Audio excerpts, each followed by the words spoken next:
네, 이어서 전문가와 함께 이번 2차 장마의 특징이 뭔지 또 어떤 점이 특별히 위험한지 자세히 짚어보겠습니다. 김승배 KBS 재난방송 전문위원 스튜디오에 나와 있습니다. 위원님 안녕하십니까? 네. 네, 지금 현재 서울 강남 또 동작 지역 중심으로 100mm 안팎 폭우가 쏟아지고 있는데 지금 상황부터 조금 정리를 해볼까요? 네, 그렇습니다. 오늘 오전부터 포천, 연천 부근에서 시작된 집중호우가 낮에는 서울 종로구 이런 쪽에 많이 오다가 저녁에 들면서 강남 또 영등포 동작구 이쪽 지역에 많이 오는데요. 시간당 100mm가 넘는 비가 내리면 아스팔트로 덮인 이 대도시에서는 어딘가 넘칠 수밖에 없는 그런 상황인데 문제는 이게 지금쯤 잦아들면 좋은데 오늘 밤 계속해서 또 내일까지도 그럴 가능성이 높기 때문에 특히 걱정이 되는 것입니다. 이제 북부 지역에서 서울, 북부 또 남부로 이렇게 내려오고 있는데 오늘날 인천 지역도 피해가 상당했습니다. 그렇습니다. 그 길목에 있었나요? 그렇습니다. 그 포천, 연천부터 시작한 그 밑으로 약간 내렸을 때 인천, 서울 가운데 이렇게 이어졌거든요. 네. 이번 2차 장마의 특징이 동서로 좁은 지역에 그 강한 그 비구름대가 놓이면서 계속해서 약간씩 오르락 내리락하면서 그 서울, 경기 남부까지 지금 국지적인 집중호우가 현재 이 시간 내리고 있는 상황인데 오늘 밤 특히 더 우려가 됩니다. 왜냐하면 밤이 되면 해가 저무니까 기온이 떨어지거든요. 기온이 떨어지면 그 낮아진 기온만큼 포화되는 양이 더 늘어나기 때문에 더 쉽게 응결하고 더 많이 비구름이 발달해서 그래서 야간에 여름철 그 국지적인 집중호우가 많이 발생하는 이유이기도 합니다.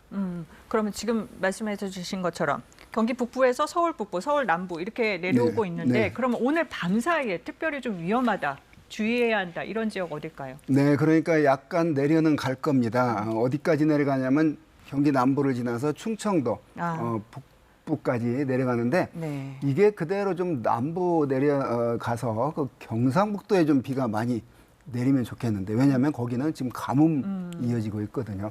그런데 계속해서 이 정체전선이 서울 경기 쪽에 머무르기 때문에 계속해서 밤에도 이 지역에 그러니까 서울 남부, 경기 남부, 충청 북부까지 오늘 밤 비가 계속 더 많이 내릴 그런 위험 지역이라고 전망을 합니다. 이 지역 각별히 주의하셔야겠습니다.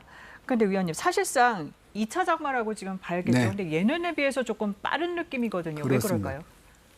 통상 우리가 장마하면 6월 하순부터 7월 하순까지 약 한 달간 그 제주도 남쪽에서부터 남부, 중부, 북한 또 오르락내락하면서 한 달간 골고루 우리나라에 비를 내리는 게 장마인데 전형적인 장마인데 그게 이제 올해 역시 그 장마 때 중부지방에만 비가 내렸는데 그때가 이제 남쪽에서 따뜻한 공기가 북쪽으로 올라가면서 북쪽에 봄 끝에 남아있는 찬 공기와 그 세력 다툼을 하면서 생기는 게 정체전선 또는 장마전선이라고 하는데요. 그러다가 이제 8월 말부터 9월 초에는 그 따뜻한 공기가 쇠퇴하면서 북쪽에서 찬 공기가 밀고 내려가면서 또 정체전선이 만들어지거든요. 그거를 이제 가을 장마라고 했는데 9월에 그걸 이제 두 번째 또 생긴 장마전선이다 해서 2차 장마라고 하는데 그게 약 한 달여 빨리 나타난 게 올해 또 2차 장마의 특징이기도 합니다. 한 달 빨리 오기도 했고 또 앞서 조금 설명을 해주시긴 했지만 강하게 내리기도 하고 지역별로 강수량 차이도 편차가 꽤 크죠. 됩니다. 그 원인은 어디서? 그게 이제 그 정체전선상에서 그 폭이 좁은 남북으로 폭이 좁은 그러니까 같은 서울이라도 서울 북부에 뭐 한 150mm가 내리는데 남부는 비가 안 내렸거든요 오전에. 그 정도로 남북 그 강수 구름대에 그 폭이 매우 좁은 게 원래 장마전선 특징이기도 하지만 올해 이번 2차 장마의 특징이기도 합니다.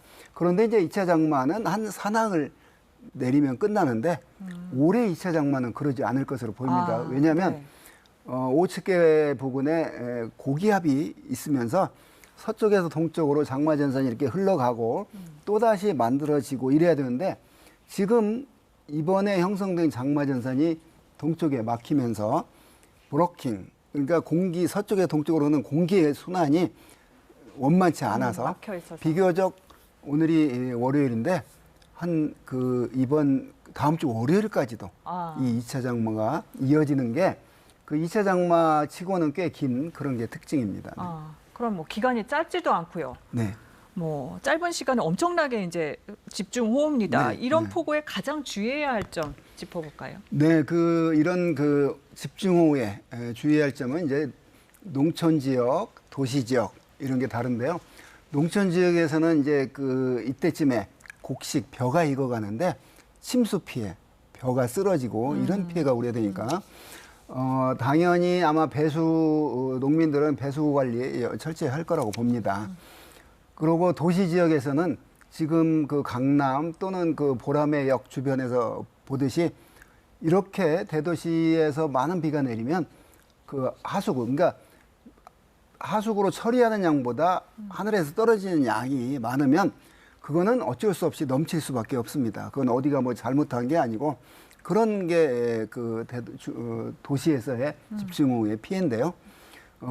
이러한 것들이 자주 나타나는 게 이제 기후변화의 한 단면이기도 합니다. 네. 뭐 농촌 지역 지금 도시 지역 분간해서 지금 네. 설명을 해주셨는데 농촌 지역에서 이제 뭐 농작물이 침수됐다고 나가서 작업을 하시거나 이러면 좀 위험하겠죠? 사실은 폭우가 내리고 있을 때 작업해봤자 의미가 없잖아요.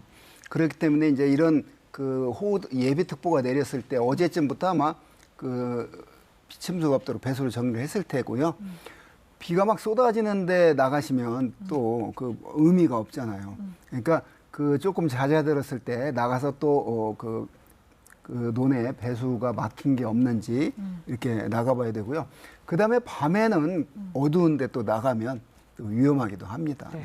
도시 지역은 앞서 저희 제보 영상도 많이 들어왔는데 이제 하수구가 역류한다든지 그렇습니다. 예, 네. 물이 차오른다든지 이런 피해가 많습니다. 네. 이런 걸 좀 막을 방법은 없을까요? 그러니까 이제 한 100년에 한 번씩 오는 빈도를 감안해서 하수구를 뭐 공사를 해야 돼. 하수관 공사를 해야 되는데 지금 이게 우리나라가 옛날에 개발도상국 시절에 만든 하수관이거든요. 근데 이걸 다 뜯어 고칠 수는 없고요. 그렇기 때문에 이제 파리 같은 데는 사람이 걸어 다닐 정도로 이 하수관들이 크게 해놨거든요. 그런데 우리나라는 이제 그때 해놨기 때문에 아까 말씀드렸듯이 하수로 처리하는 양보다 하늘에서 떨어지는 양이 많으면 넘칠 수밖에 없는데 아마 그런 걸 개선하기 위해서는 이제 하수관 관 크기를 더 넓히는 그런 공사를 점진적으로 해서 이러한 국지적 집중호우가 앞으로 늘어나면 늘어났지 줄어들지는 않거든요. 기후변화 때문에 그런 대책이 필요합니다. 그럼 하수관 넘치는 거 말고 도심 지역에서 또 주의할 점 뭐가 있을까요? 지금 바람도 굉장히 많이 부는데. 네, 바람도 지금 많이 부는데 이제 간판 떨어지는 거 조심해야 되고요. 특히 대도시에서 조심해야 될 게 비가 많이 오면 자동차로 도로를 다니는데 지하차도 잠겨 있는데 여기 빨리 지나가야지 하고 들어가면 안 됩니다. 그래서 또 위험한 경우에 도달할 수 있고요. 그래서 도시에서의 주의할 사항은 아까 말했듯이 강풍에 그런 어떤 간판이나 이런 2차 피해가 우려되니까 이렇게 바람이 강하게 불고 비가 많이 올 때 굳이 밖에 나갈 필요 없고요. 그 다음에 아까 말씀드린 차로 지금 퇴근길에 비가 많이 오는데 지하차도에 물이 차 있다. 그러면 내가 지나가야지라고 해서 들어가시면 안 됩니다. 네. 그러다 위험한 경우가 많이 있거든요. 그게 이제 대도시에서 조심해야 할 상황이고요. 그 다음에 이제 도로가 지금 많이 이렇게 침수됐는데 감전사고 위험합니다. 그런 거. 전기줄 같은 게 떨어져 있을 때. 네. 전봇대를 만진다거나 그런 것들 감전사고에 조심해야 될 게 대도시에서 집중호우가 내릴 때 유의해야 될 그런 점입니다. 그리고 앞서 저희가 재난센터 연결해서 알아봤습니다만 지금 휴가 가신 분들 굉장히 많습니다. 네. 지금 마침 휴가철인데요. 이렇게 집중호우 올 때 산과 계곡에 야영객들 특히 조심해야 됩니다. 지금은 과거 80년대, 70년대는 이런 정도 비 오면 많은 분들이 텐트 치고 있다 휩쓸려 갔거든요. 지금은 이제 그런 것들을 경험해서 지자체에서 그 지정 그 야영지를 지정을 했습니다. 그럴 가능성이 없는 데를. 그런데 이런 그 지자체 그 어떤 관리를 또 무시하고 혼자 조용한 데 친다고 텐트 치는 분들이 간혹 있을 수가 있습니다. 그러면 절대 위험합니다. 왜냐하면 내가 오는 지역도 비가 오지만 아직은 강물이 불어나지 계곡물이 불어나지 않았지만 상류에서 1시간에 100mm 비가 오면 한 30분 안에 밑에 하류에서도 금방 계곡물이 높아지거든요. 네. 그러면 뭐 방법이 없죠. 그런데 이런 것들을 감안해서 지금 지자체에서 막 사이렌 울리고 이런 시설을 다 해놨습니다. 그래서 과거보다 이 정도의 비가 와도 지금은 그 산과 계곡에서 소중한 생명을 잃는 그런 사람들 피해가 적어진 건 확실합니다. 네, 수도권 일대에 지금 뭐 야영 중이시라거나 네. 여행 가신 분들은 빨리 철수하시는 게 그래도 좀 그렇습니다. 안전하겠네요. 그러니까 이런 수도권에는 이제 계곡은 없지만 아니 수도권에 그런 어떤 그 위험한 지역이 있을 수도 있잖아요. 그렇기 때문에 지금 이 정도면 이게 오늘 한 밤에 끝나는 게 아니라 내일 또 10일과 11일 사이에 또 폭우 가능성이 있거든요.